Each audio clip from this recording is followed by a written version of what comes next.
ಇಂದೇ ಡೌನ್ಲೋಡ್ ಮಾಡಿ ಮತ್ತು ನಿಮ್ಮ ನೆಚ್ಚಿನ ಶೋಗಳನ್ನು ಆನಂದಿಸಿ.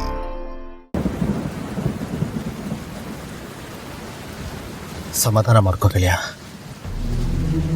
ನಾನು ನಿನಗೆ ಅವತ್ತೇ ಹೇಳಿದ್ನಲ್ಲ, ಕಳೆದೋಗಿರೋದ್ರ ಬಗ್ಗೆ ಯೋಚನೆ ಮಾಡಬೇಡ, ಇರೋದ್ರ ಬಗ್ಗೆ ಯೋಚನೆ ಮಾಡು ಅಂತ.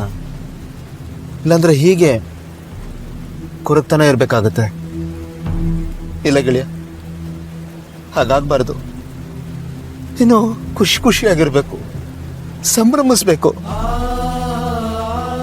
ಹೇ, ಈಗಿರೋದು ನಿನ್ನ ಮಗುನೇ ಅಲ್ವೇನೋ? ಅದು ನೋಡಿ ನೀನು ಖುಷಿ ಪಡೋ. ಇರೋ ನೋವನ್ನೆಲ್ಲ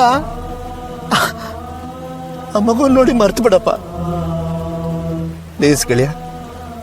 ನೋಡು, ಆ ಮಗುಗೋಸ್ಕರ ಆದರೂ, ಅತ್ತಿಗೆಗೋಸ್ಕರ ಆದರೂ ನಿನ್ನ ಮನಸ್ಸನ್ನ ಗಟ್ಟಿಯಾಗಿ ಇಟ್ಕೋಬೇಕು, ಓಕೆನಾ?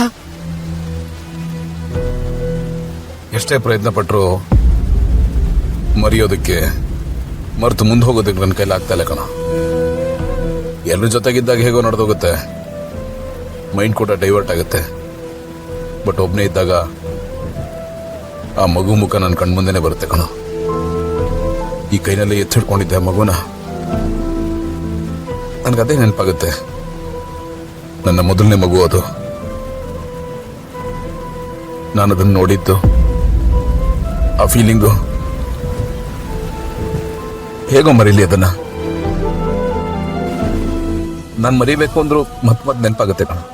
ಬಟ್ ಗೆಳೆಯ, ರಿಯಾಲಿಟಿನ ನಾವು ಅಕ್ಸೆಪ್ಟ್ ಮಾಡ್ಕೊಳ್ಳೇಬೇಕಲ್ವೇನೋ? ಎಷ್ಟು ದಿವಸ ಅಂತ ಹೀಗೆ ಕೊರ್ಕೊಂಡಿರಕ್ಕಾಗುತ್ತೆ ಹೇಳು? ಇದರಿಂದ ಆಚೆ ಬರ್ಬೇಕಣ. ನನಗೆ ಗೊತ್ತು ಕಷ್ಟ ಆಗುತ್ತೆ, ಬಟ್ ಏನು ಮಾಡೋಕ್ಕಾಗಲ್ಲ ಗೆಳೆಯ. ನೀನು ಅದ್ರ ಜೊತೆನೆ ಬದುಕೋದನ್ನು ಕಲಿಬೇಕು, ಅದನ್ನ ಮೀರ್ಬೇಕು ನೀನು ಗೆಳೆಯ. ಲೈಫ್ಗೆ ಇದು ಹೀಗೆ ಇರಬೇಕು, ಇದು ಹೀಗೆ ಆಗಬೇಕು, ಹೀಗೆ ನಡಿಬೇಕು ಅಂತ ಯಾವ ಚೌಕಟ್ಟು ಇರಲ್ಲ ಕಣ. ಒಬ್ಬೊಬ್ರಿಗೂ ಒಂದೊಂಥರ ನೋವಿರುತ್ತೆ. ನಿನಗೊಂಥರ ನೋವಾದ್ರೆ ನನಗೊಂಥರ ನೋವಿರುತ್ತೆ, ಬೇರೆಯವ್ರಿಗೆ ಇನ್ನೊಂಥರ ನೋವಿರುತ್ತೆ. ಒಟ್ಟು ನಾವು ಆ ನೋವಿನ ಜೊತೆನೇ ಇರ್ಬೇಕು ಕಣೋ, ಅದ್ರ ಜೊತೆನೆ ಬದುಕಬೇಕು. ಇಲ್ಲಾಂದ್ರೆ ಲೈಫ್ ಕಂಪ್ಲೀಟ್ ಆಗಲ್ಲ ಕಣೋ. ಗೆಳೆಯ, ದುಃಖ ಪಡೋದಕ್ಕೆ ನೂರಾರು ಕಾರಣ ಇರುತ್ತೆ ಕಣೋ, ಆದ್ರೆ ಅದು ನಮಗ್ ಬೇಕಾಗಿಲ್ಲ. ನಾವು ಖುಷಿಯಾಗಿರೋದನ್ನ ನೋಡ್ಬೇಕು. ನಾವು ಬದುಕಿರೋದೇ ಖುಷಿಯಾಗಿರೋ ಕಣೋ. ನಮ್ಮ ಕೈಲಿ ಎಷ್ಟು ಸಾಧ್ಯ ಆಗುತ್ತೋ ಅಷ್ಟು ಖುಷಿಯಾಗಿರೋದನ್ನ ನೋಡ್ಬೇಕು. ಖುಷಿ ನಮ್ಮನ್ನ ಮುಂದಕ್ಕೆ ಕರ್ಕೊಂಡು ಹೋಗುತ್ತೆ ಕಣೋ. ಜೀವನದಲ್ಲಿ ಚೆನ್ನಾಗಿ ಬದುಕೋದಕ್ಕೆ ಪ್ರೇರೇಪಿಸುತ್ತೆ. ಗೆಳೆಯ, ಯೋಚನೆ ಮಾಡಬೇಡ ಕಣೋ. ಆ ದೇವರು ಒಳ್ಳೆಯವ್ರಿಗೆ ಒಳ್ಳೇದೇ ಕಣೋ ಮಾಡೋದು. ನೋಡು, ಆ ಮಗು ಇವಾಗ ಸದ್ಯಕ್ಕೆ ಸಿಗದೆ ಇರ್ಬೋದು ಕಣೋ, ಆದ್ರೆ ನನ್ನ ಮನಸ್ಸು ಹೇಳ್ತಾ ಇದೆ, ಒಂದಲ್ಲ ಒಂದು ದಿವಸ ಆ ಮಗು ಸಿಕ್ಕೇ ಸಿಗುತ್ತೆ. ಆ ಮಗು ಎಲ್ಲೋ ಒಂದ್ ಕಡೆ ಇದೆ ಕಣೋ, ಸಂತೋಷವಾಗಿದೆ. ಆಮೇಲೆ ನೀನ್ ಮಾಡಿರೋ ಪುಣ್ಯ ಏನ್ ಕಡಿಮೆನೇನೋ? ಪುಣ್ಯ ಆ ಮಗುನ್ ಖಂಡಿತ ಕಾಪಾಡುತ್ತೆ ಕಣೋ.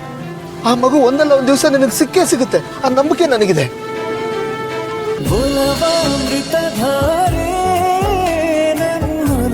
ಅಮೃತಧಾರೆ